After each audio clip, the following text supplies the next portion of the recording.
আসামে এমন একজন মানুষের সঙ্গে আজকের আমরা আপনাদের পরিচয় করাবো, যিনি আজিজুর রহমান, আমসুর অল আসাম মাইনরিটি স্টুডেন্ট ইউনিয়নের প্রাক্তন রাজ্য সভাপতি এবং বর্তমানে তিনি রাইজার দল করেন।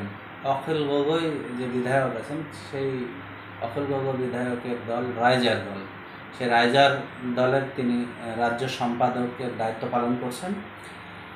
এবং এই আজিজুর রহমানকে আপনারা সকলে চেনেন। বিভিন্ন সময়, বিশেষত সিএ আন্দোলনের সময় তাকে দেখা গেছে, বিভিন্ন এনআরসির সময়, যখন আসামে এনআরসি হচ্ছিল, বিভিন্ন সময় তিনি মন্তব্য করেছেন। এনআরসির পাইলট প্রজেক্ট যখন আসামে শুরু হয়, তখন বিরাট আন্দোলন হয়েছিল, লাখ লাখ মানুষ পথে নেমেছিল, 4 জনকে মৃত্যুবরণ করতে হয়েছে এবং অনেক আহত হয়েছে। তো সে আজিজুর রহমানের বাড়ি লখিমপুর জেলা, আসামের লখিমপুর জেলার বিহুপুরিয়া থানার 2 নম্বর আহমদপুর গ্রামে। আমরা আজকের ওনার কাছ থেকে বেশ কিছু বিষয় জেনে নেব।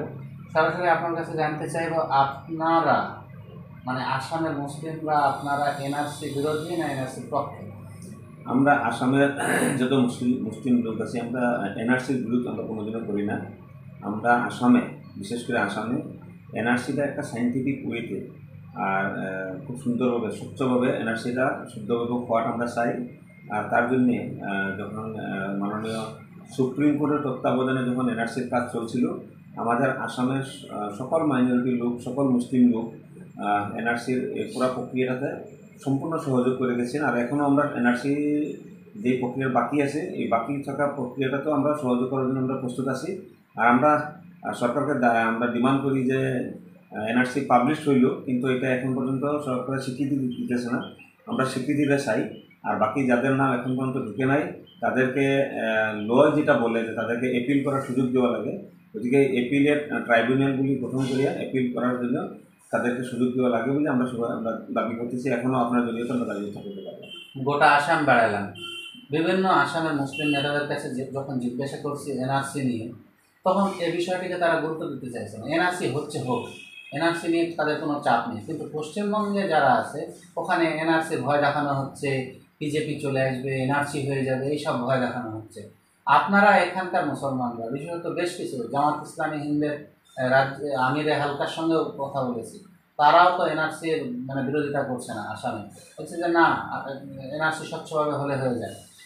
তাহলে কি ব্যাপারটা এরকম দাঁড়ালো যে আসামে এবারের যে এনআরসি ছিল, সেই এনআরসির চূড়ান্ত তালিকায় মুসলিমদের নাম কম এসেছে এবং হিন্দু সংখ্যাগুরু হিন্দুদের নাম ব্যাপকভাবে বাদ দিছে?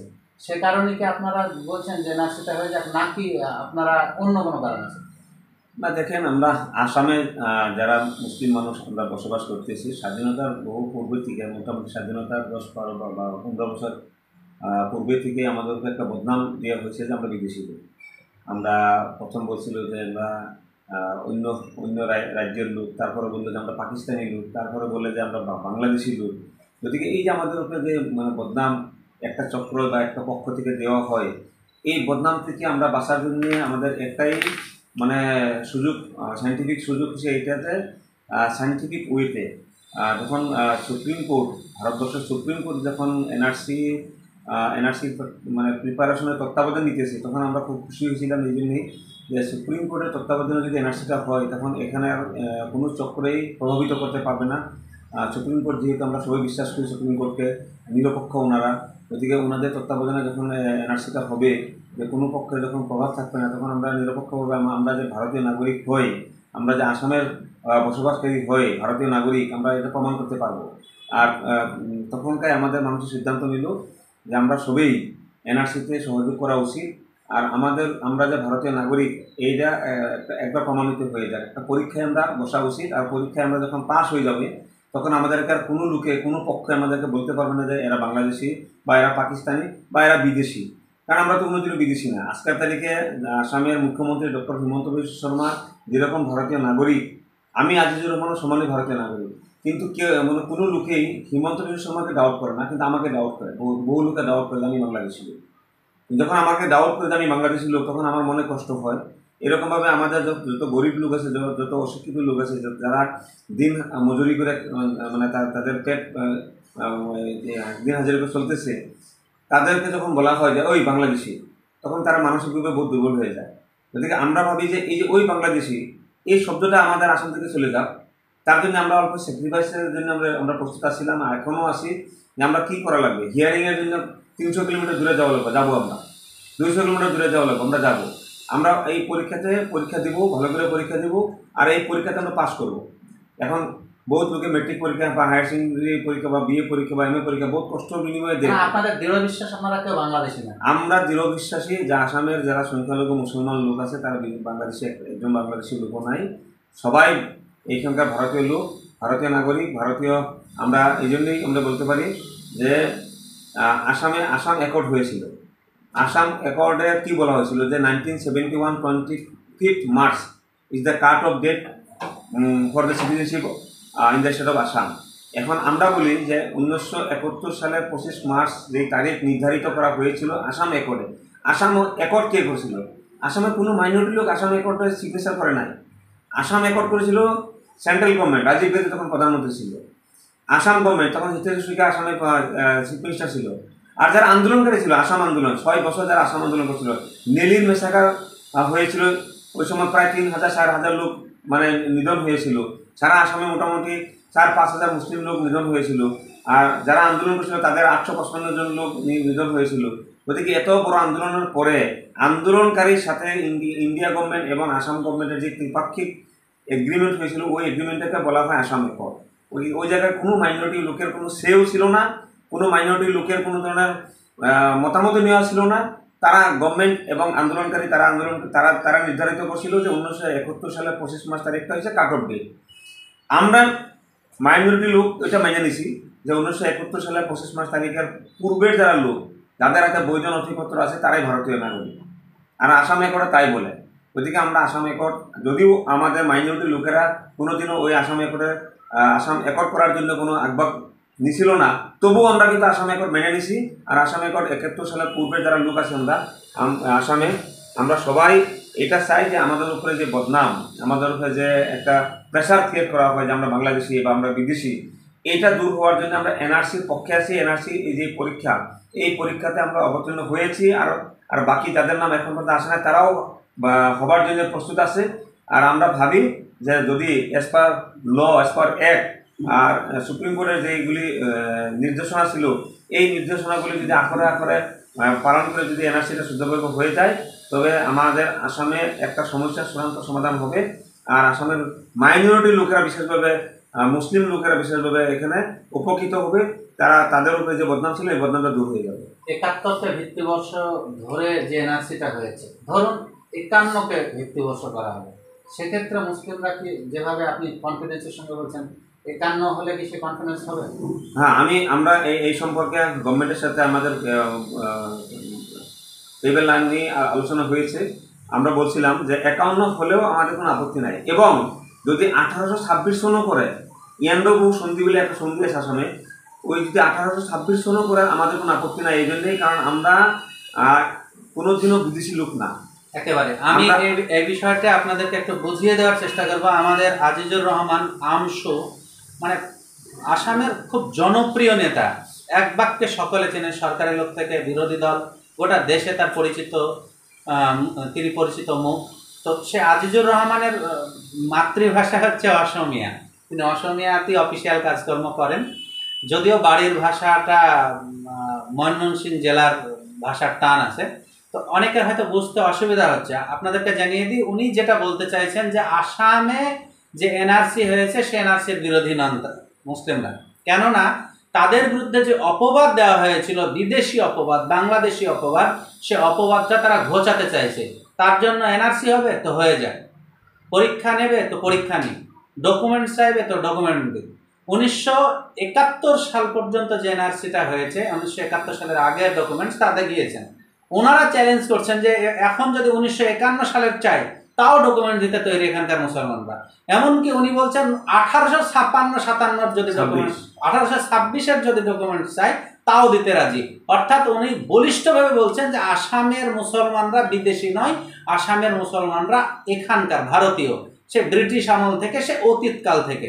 সুতরাং এনআরসি হলে তাদের কোনো আপত্তি নাই বা ভয়ের কোনো কারণ নাই। যেটা ভয়ের কারণ সেটা হচ্ছে এনআরসির নাম করে যেন চক্রান্ত না হয়, অফিসিয়াল যে চক্রান্ত হয়, রাজনৈতিক যে চক্রান্ত হয়, সেই চক্রান্তটা যাতে না হয়। আইন মেনে, সুপ্রিম কোর্টের অধীনে আইন মেনে যদি এনআরসি হয়, তাহলে ওনারা বলছেন যে আসামের মুসলমানরা বিদেশি প্রমাণিত হবে না, স্বদেশি প্রমাণিত হবে। তাহলে সংখ্যালঘুরা তো বেঁচে যাচ্ছে আপনার যুক্তি মতো, এবং এনআরসিতেও দেখলাম যে সংখ্যালঘু মুসলিমদের তেমন নাম নেই। কিন্তু হিন্দু ভাইরা যারা বাংলাদেশ থেকে এসেছে, মতুয়া, নমঃশূদ্র থেকে শুরু করে অনেক হিন্দু ভাই কিন্তু এপারে এসেছে 71-এর সময়। আমরা বারবার স্বাভাবিকভাবে বলেছি এনআরসি আন্দোলনের সময় যে মুসলিমরা ভারত থেকে বাংলাদেশে গিয়েছে, বাংলাদেশ থেকে মুসলিমরা এখানে আসেনি, কারণ প্রয়োজন বোধ করেনি। যেমনটা বাংলাদেশ থেকে হিন্দুরা ভারতে এসছে, ভারত থেকে হিন্দু বাংলাদেশে খুব কম গেছে। তো আপনাদের যে সংগঠন, আপনাদের যে দল, এই হিন্দু বাঙালি বা হিন্দু উদ্বাস্তু যাদেরকে বলছি আমরা, তাদের কি হবে? যাদের নাম নেই তাদের কি হবে? আমি যখন আমসুতে ছিলাম, আমাদের যে স্ট্যান্ড ছিল, বর্তমান আমি যে দলে আছি, রাজনৈতিক দলে আছি, এই দলের সেম স্ট্যান্ড। আমরা বলছি যে 1971 সালের 25 মার্চ যে কাট অফ ডেট আসাম অ্যাকর্ডে আছে, বা এখন সিটিজেনশিপ অ্যাক্টের সেকশন 6 এতে এটা পার্লামেন্টে ঢুকাইছে আসামের জন্যে। ওই কাট অফ ডেটের আগের যারা লোক, তারা হিন্দু হোক, তারা মুসলমান হোক, তারা অন্য কোনো ধর্মের হোক, আমরা সবাই ভারতীয়। আর 1971 সালের 25 মার্চ তারিখের পরে যদি কোনো হিন্দু লোক ঢুকছে আসামে বা ভারতবর্ষে, তারা বিদেশি। যদি কোনো মুসলিম লোক ঢুকছে আসাম বা ভারতবর্ষে, তারাও বিদেশি। অন্য কোনো ধর্মের লোক যদি আসাম বা ভারতবর্ষে ঢুকছে, তারাও বিদেশি। বিদেশি বুঝে গেলাম, কিন্তু যারা 71-এর পরে এসেছে তারা বিদেশি। এনআরসি যেটা হলো, তো বেশিরভাগটা মানে হিন্দু সংখ্যাগুরু হিন্দুদের নাম বাদ গেল, সংখ্যালঘু কিছু নাম বাদ দিছে। আপনি যোগদালায় বলছেন যে যদি আপিল শুরু হয়ে যায়, চূড়ান্ত তালিকা প্রকাশের পর যদি আপিল শুরু হয়ে যায়, তাহলে কাগজ দেখানোর জন্য তৈরি হয়ে আছে।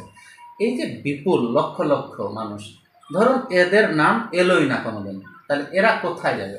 না শোনেন, এখন মেন কথা হচ্ছে যে 19 লক্ষ মানুষের নাম ড্রপ করছে এনআরসি থেকে। 19 লক্ষের ভিতরে এখন কত লক্ষ লোক হিন্দু, কত লক্ষ লোক মুসলিম, এটা কিন্তু কোনো সার্ভে নাই, কোনো ধরনের এখন এটাও মানে কোনো লোকগণনা হয় নাই। গতিকে এখানকার অনুমানে যদি আমরা বলি যে হিন্দু লোকের সংখ্যা বেশি বা মুসলমান লোকের সংখ্যা বেশি, এটা ভুল কথা হবে। গতিকে সুপ্রিম কোর্টের তত্ত্বাবধানে এনআরসির কাজ চলছে। আমরা আশা করি যে 71 সালের 25 মার্চের আগের যারা লোক, যারা হিন্দু হতে পারে, তারা মুসলিম হতে পারে, তাদের মাঝখানে কোনো বৈষম্য নাই। তারা ইন্ডিয়ান যদি প্রমাণিত করতে পারে, তারা ইন্ডিয়ান হবে। আর যদি তারা কিছু লোকে যদি প্রমাণ করতে না পারে, তাহলে সেই সংখ্যাটা যদি 2 লক্ষ হতে পারে, 10 লক্ষ হতে পারে, 5 লক্ষ হতে পারে, বা 19 লক্ষ হতে পারে, তখন গভর্নমেন্ট অফ ইন্ডিয়া সিদ্ধান্ত নেবে যে তাদেরকে কি করা হবে। ওই সম্পর্কে আমি ভাবি যে আমরা এখনকার সিদ্ধান্ত দেওয়ার উচিত না। গভর্নমেন্ট অফ ইন্ডিয়া ভালো চিন্তা করবে, মানবতার দৃষ্টিকোণ আছে, বা যদি তারা বাংলাদেশ হিসেবে সাব্যস্ত হয়, বাংলাদেশ গভর্নমেন্টে তাদেরকে নিবে না নিবে, ওইটা তখন ভারত সরকারের বাংলাদেশ গভর্নমেন্টের সাথে আলোচনা করবে। এই জন্যই আমরা বলি যে এটা ইন্ডিয়া গভর্নমেন্টের বিষয়, ইন্ডিয়া গভর্নমেন্টে আলোচনা করবে, ইন্ডিয়া গভর্নমেন্টে যেটা সিদ্ধান্ত নিবে। আর আমি ভাবি যে ইন্ডিয়া গভর্নমেন্টে তখন ওই সময় সঠিক সিদ্ধান্ত নিবে। আর সঠিক সিদ্ধান্ত যদি নেয়, তখন আমরা সবাই তখন ওই পরিবেশে, ওই পরিস্থিতিতে আমরা হয়তো গভর্নমেন্টকে সহযোগ করবে। আর যদি এরকম কোনো মানবতাবিহীন বা মানবতাহীন কোনো সিদ্ধান্ত নেয়, তখন হয়তো আমরা ওই পরিবেশে আমরা প্রতিবাদ করতে পারি। ওদিকে এখন ওই ভবিষ্যতে কি হবে এই বিষয়ে আমরা আলোচনা না করে ভালো। একেবারে আমরা এনআরসি নিয়ে আলোচনা করছিলাম। অনেকে মনে করেন যে এনআরসি হয়েছে, এনআরসিতে মুসলিমরা বোধহয় খুবই কষ্টে আছে, অনেক দুঃখে আছে। কিন্তু আসামে আমি গোটা আসাম ঘুরে এলাম, প্রায় একেবারে শিলচর, বদরপুর থেকে একেবারে গুয়াহাটি পর্যন্ত যতটুকু পেরেছি, অনেক মুসলিম নেতাদের সঙ্গে কথা বলার চেষ্টা করেছি, উদ্বাস্তু বাঙালি, হিন্দু বাঙালি নেতাদের সঙ্গে কথা বলার চেষ্টা করেছি। কিন্তু এখানকার বেশিরভাগ মুসলিম নেতারা বলছেন এনআরসি স্বচ্ছভাবে হলে তাদের আপত্তি নেই, এবং এনআরসি থেকে তারা যে চূড়ান্ত তালিকা বের হয়েছে তার স্বীকৃতিটা যেন সরকার তাড়াতাড়ি দিয়ে দেয়। আর যেগুলি বাকি আছে, যদি কিছু নাম বাকি থাকে, তাহলে কাগজপত্র রেডি আছে, আপিল শুরু হলেই আপিল বিভাগে তারা জমা দেবে। তো পশ্চিমবঙ্গের মানুষের জন্য এই আলোচনা অত্যন্ত গুরুত্বপূর্ণ বলে মনে করি, কেননা এনআরসি বিষয়টা বা নাগরিকত্ব বিষয়টা সিকিউরিটির সঙ্গে জড়িত, দেশের নিরাপত্তার সঙ্গে জড়িত। এটা নিয়ে রাজনীতি করার কোনো জায়গা নেই। এটা নিয়ে যারা রাজনীতি করছে, জুজু দেখাচ্ছে, ভয় দেখাচ্ছে, তাদের জন্য এই ভিডিও অত্যন্ত গুরুত্বপূর্ণ। এরপরে এর সমাধান কী হবে আজিজুর রহমানের সঙ্গে আমরাও বলবো মানবীয় দৃষ্টিকোণ থেকে যাদের নাম বাদ যাবে, সে হিন্দু হোক, মুসলিম হোক, শিখ, জৈন, খ্রিস্টান, যেই হোক না কেন, তাদের জন্য ভারত সরকার ভবিষ্যতে ভাববে। আপনার কাছে দ্বিতীয় প্রশ্ন, আসামে মানে বিজেপি সরকার চলছে, কেমন আছে এখানকার মানুষ? বিজেপি যেখানে যেখানে আসে ওইখানে মাইনরিটির লোকরা খুব শান্তিতে নেই। আসামের যারা আমরা 2016 সাল থেকে আসামে বিজেপি গভর্নমেন্ট চলছে। 2016 সালের পরে থেকেই আসামের যারা মাইনরিটি লোক আমরা বিশেষভাবে আমাদের যারা নদীর পাড়ে থাকে, ব্রহ্মপুত্র নদীর প্রত্যেক বছর আপনার বহু জমি নদীতে নিয়ে যায়, তার জন্য বহুত লোক উদ্বাস্ত হয়। উদ্বাস্ত হওয়ার পরে বহু লোক আপনার বিভিন্ন সরকারি জমিতে তারা বসবাস করে। 2016 সালের পরে বিজেপি যখন গভর্নমেন্ট আসলো, এই গভর্নমেন্টে কিন্তু বিশেষ করে টার্গেট করে যে জায়গায় মাইনরিটি মুসলিম লোক বসবাস করতেছে সরকারি এলাকায়, এই এলাকাগুলি তারা বুলডোজার লাগে মানে উচ্ছেদ করতেছে, তাদেরকে উঠাই দেওয়া হতেছে। আমরা বলতেছি যে তারা নদীয়ে যখন যাদের জমি নিয়ে গেছে, ঘর বাড়ি নিয়ে গেছে, তারা উপায়হীন, ওই জন্য তারা গভর্নমেন্ট ল্যান্ডে আসে বা ফরেস্ট ল্যান্ডে আসে। তাদেরকে গভর্নমেন্টের তরফ থেকে কল্যাণকামী রাষ্ট্র হিসাবে আপনারা তাদেরকে পুনঃসংস্থাপনের ব্যবস্থা করে দেন, তারপরেও তাদেরকে গভর্নমেন্টের ল্যান্ড খালি করতে বলেন। কিন্তু তা না করে কেবল টার্গেট করে কমিউনালি সাম্প্রদায়িক মনোভাব একটা নিয়ে মুসলিম লোকদেরকে বা সংখ্যালঘু লোকদেরকে মানে উচ্ছেদ করে উঠে দেওয়া হইতেছে, বুলডোজার চালানো হইতেছে কন্টিনিউয়াসলি। শুনছি, কিন্তু পাশাপাশি এ অভিযোগ উঠছে যে ওরা 50 বছর, 60 বছর, কেউ 30 বছর, 40 বছর ধরে থাকছে নদীতে। যখন বাড়িঘর ভেঙে গেছে, নদীতে বাড়িঘর ভেঙে যাওয়া মানে নদীর জাতীয় সম্পদ হয়ে যায়, সরকারি সম্পদ হয়ে যায়। সিস্টেম অনুযায়ী বা মানবীয় কারণ অনুযায়ী ওই জমি যখন নদী নিয়ে নিয়েছে, অর্থাৎ সরকারকে দিয়ে দিয়েছে, তখন ওই ব্যক্তির জন্য সরকারেরও পুনর্বাসন করা উচিত, কিন্তু করেনি। অভিযোগ উঠছে যে কংগ্রেস দীর্ঘদিন ক্ষমতায় ছিল, তাদের আমলে এই সমস্যা তৈরি হয়েছে, তারা সমাধান করেনি, তারা পাট্টা দেয়নি। যাদের জমি নদীতে ভেঙে গেছে, ঘর বাড়ি ভেঙে গেছে, তাদের পাট্টা দেয়নি। এটা কি মানছেন? সমস্যাগুলি কে রাখছে? সমস্যাগুলি তো শেষ করতে পারতো, যারা সুযোগ পেয়েছিল তারা করে নাই। ওদিকে দীর্ঘকাল কে শাসনে ছিল, এটা সর্বসাধারণ সবাইকে যদি আপনি জিজ্ঞাসা করেন সবাই বলবে এটা যে কংগ্রেস দল দীর্ঘকাল শাসনে ছিল। তারা যদি মন করতো, ইচ্ছা করতো, তারা সমাধান করতে পারতো, কিন্তু তারা সমাধান করে নাই।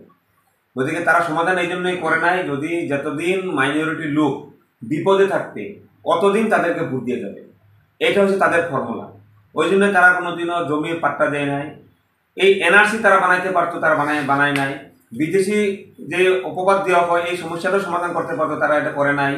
বা মাইনরিটি মুসলিম লোকের আর্থ সামাজিক শৈক্ষিক উন্নয়নের জন্য যে যতগুলি ব্যবস্থা করা মানে ছল ছিল, তারা ওইগুলি করে নাই। এই জন্যই করে নাই। যদি আর্থিকভাবে উন্নতি হয়ে যায়, শৈক্ষিকভাবে যদি মানুষ বেশি শিক্ষিত হয়ে যায়, বা মানুষ যদি রাজনৈতিকভাবে সচেতন হয়ে যায়, তখন তো মানুষকে মানে ভয় দেখায় যে ভোট নেওয়া হয়, এই সিস্টেমটা তখন থাকবে না। মানুষ নিজে নিজে বিবেচনা করে ভোট দিতে যাবে, যার জন্য নাকি সব পলিটিক্যাল পার্টি, এটা আপনি কার কথা বলবেন, কংগ্রেস কোন, বিজেপি কোন, বা অন্যান্য যারা দল করছে, সবাই এটা বলছে। আমরা এখন গ্রামে গঞ্জে যখন আমরা যাই, আমরা এটাই বলতেছি।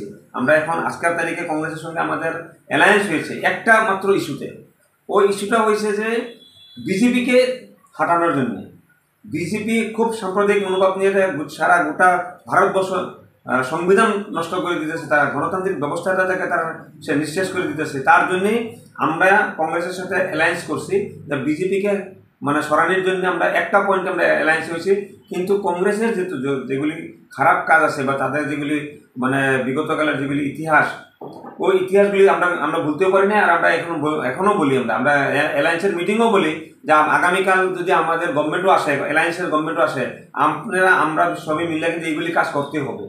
আর এগুলির কাজ যদি আপনারা না করেন, তখন আমরা কিন্তু আবার রাজ্যের দরবারে যাই, আমরা কিন্তু আবার প্রশ্নের মুখোমুখি হওয়া লাগবো। রাজ্যে আমাদেরকেও কিন্তু হিসাব নিকাশ নেবে। ওদিকে কংগ্রেস থেকে আমি আপনার এই চ্যানেলের জন্যও তো আমি আহ্বান করি যে বিগতকালে যেগুলি কাজ হয়ে গেছে, আমরা যাতে এখন থেকে আর ভুল না করি।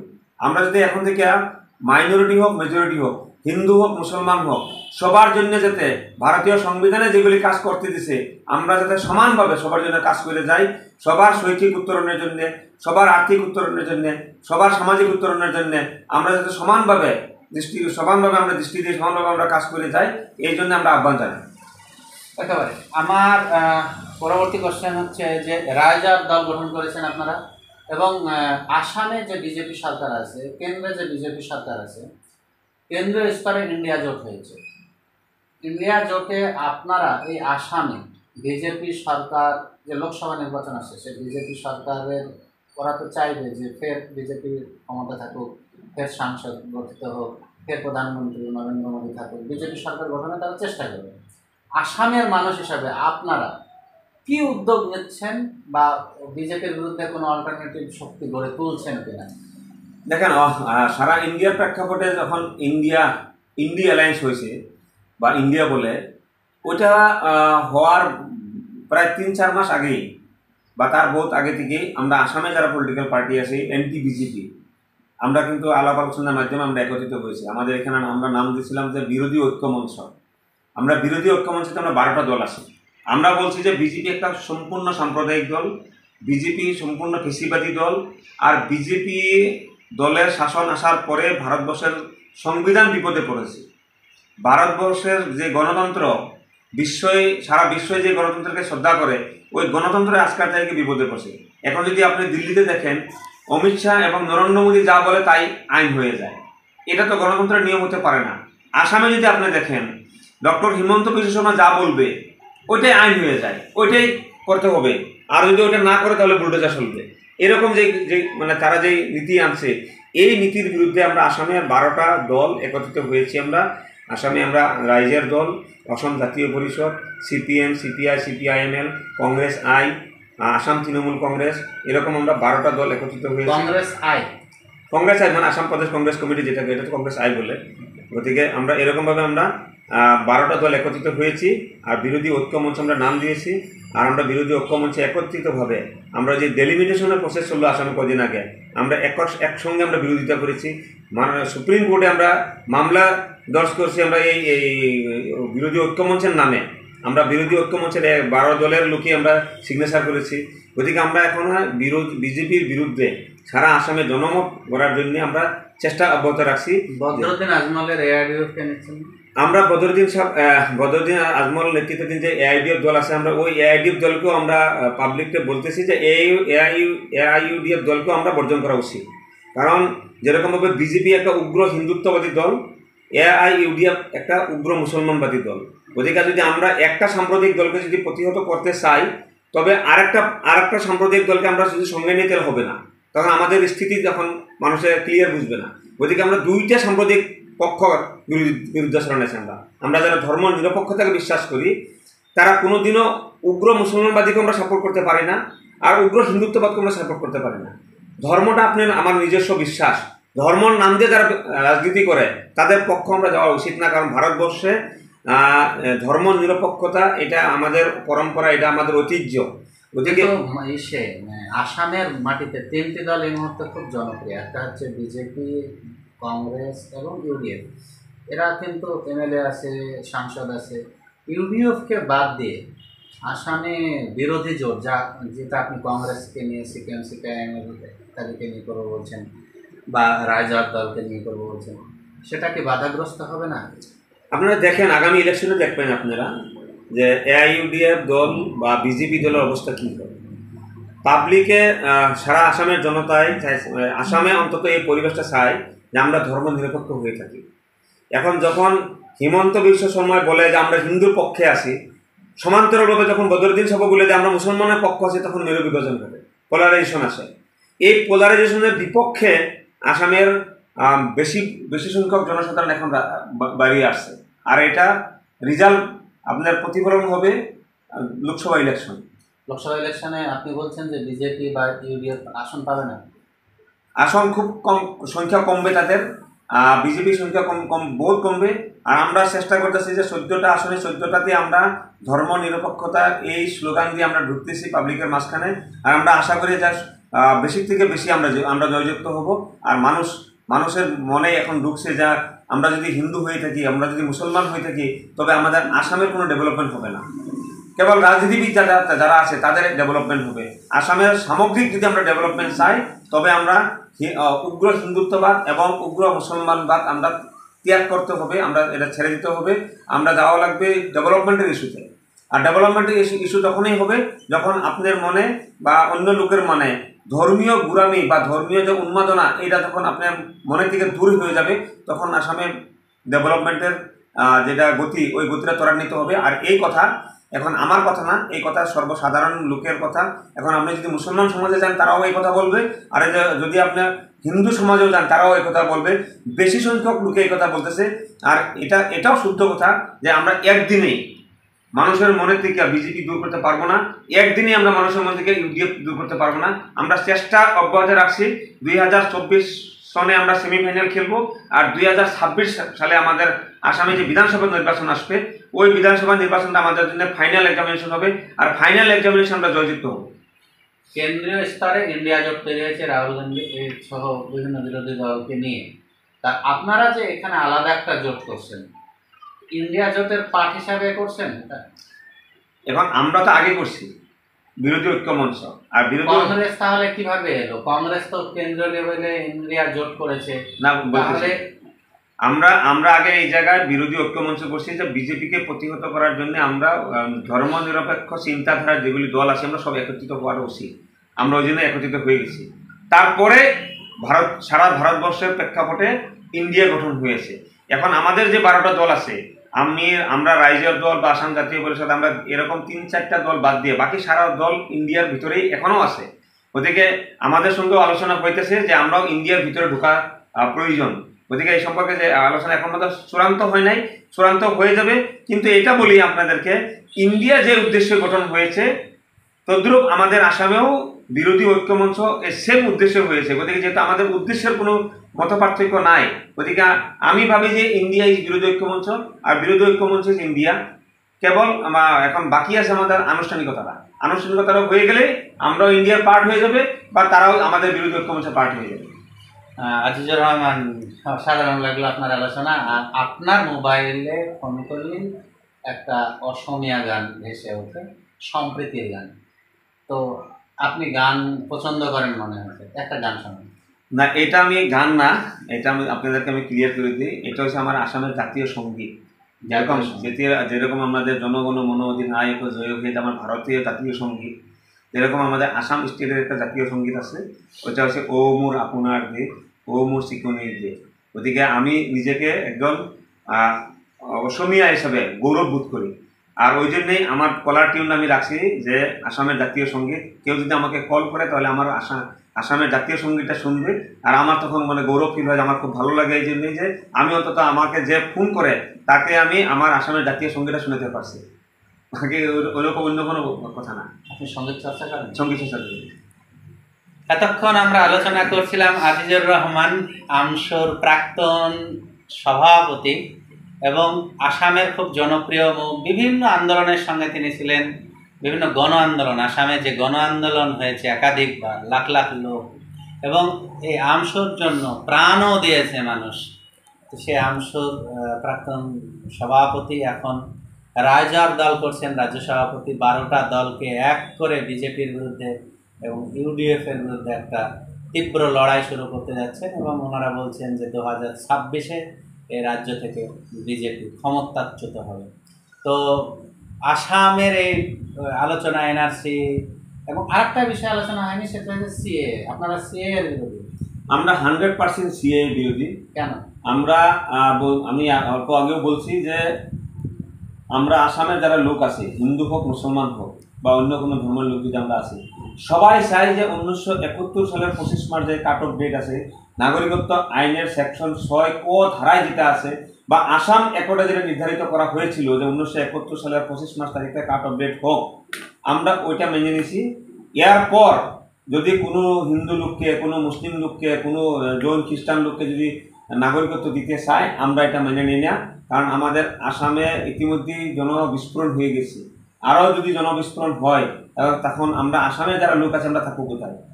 গতিকে তার জন্যে আমরা ইন্ডিয়া গভর্নমেন্টকে বারংবার বলছি, সুপ্রিম কোর্টে আমরা মামলা দর্জ করছি। আসামে আমরা গণ আন্দোলন, ব্যাপক গণ আন্দোলন করছি। আমাদের দলের যে যিনি সভাপতি অখিল গগৈ দেব, গণ আন্দোলনে উনি নেতৃত্ব নিয়েছিল কা বিরোধী যখন আমরা আন্দোলন করি। আর তখনকায় ওনাকে ইউএপিএ অ্যাক্টের আন্ডার ওনাকে অ্যারেস্ট করা হয়েছিল। আর উনি 1 বছর 7 মাস উনি জেলে ছিল। আর জেলের থেকে আমরা যখন কন্টেস্ট করি, উনি জেলে থেকে এমএলএ হিসেবে নির্বাচিত হয়ে আসেন। এটাই বোঝা যায় যে আসামের লোক জেলে থাকা লোককে যখন ভোট দিয়ে নির্বাচিত করেছে, আমরা তখন মানে পুরা কনফিডেন্স আমরা হয়েছি যে আসামের লোকে কার চায় না। গতিকে আমরা কা বিরোধী, কোনো দিনও আমরা কার পক্ষে নাই। গতিকে আমরা সুপ্রিম কোর্টে মামলা আমাদের চলতেছে এখনো। আর আমরা যদি কা লাগু করতে চাই আসামে, তখন আমরা আবার গণ আন্দোলন গড়ে তুলবো। এটাও কিন্তু চূড়ান্ত কথা। এক কথায় সিএএ যেটা আনা হয়েছিল নরেন্দ্র মোদী সরকারের সময়ে, বিভিন্ন জায়গায় বিভিন্ন রকমভাবে আন্দোলন হয়েছিল। আসামের মানুষ বলছেন, বিশেষত এখানকার মুসলিম হিন্দু সকলে বলছেন এনআরসি হয়ে গেছে, যাদের নাম চূড়ান্ত হয়ে গেছে তাদের নাম চূড়ান্ত হয়েছে, যাদের নাম চূড়ান্ত হয়নি তারা আপিল করে ডিসিশন নিয়ে নেবে। কিন্তু নতুনভাবে কোনো আইন এনে নাগরিকত্ব দেওয়া চলবে না, এটা আসামের মানুষের কিন্তু দাবি। আবার পশ্চিমবাংলায় এটা নিয়ে আবার রাজনীতি হয়েছে যে দেখেছো সিএ চলে এসেছে, তোমাদের নাগরিকত্ব কেড়ে নেবে। আসলে সিএটা নির্দিষ্ট কিছু পার্টিকুলার জনগোষ্ঠীকে নাগরিকত্ব দেওয়ার আইন হিসাবে গণ্য হয়েছে। যদিও যাদের জন্য করেছে তাদের নেতারা বলছে এতে তো নাগরিকত্ব পাবেই না, এটা এক ধরনের বড় ধোঁকা। আসলে পুরোটা রাজনীতি। আমরা আশা করব পুরো ইন্টারভিউটা ভালো লেগেছে, পুরো ভিডিওটা ভালো লেগেছে। পরবর্তী আলোচনায় ফের দেখা হবে। আজ এই পর্যন্ত, সকলে ভালো থাকবেন।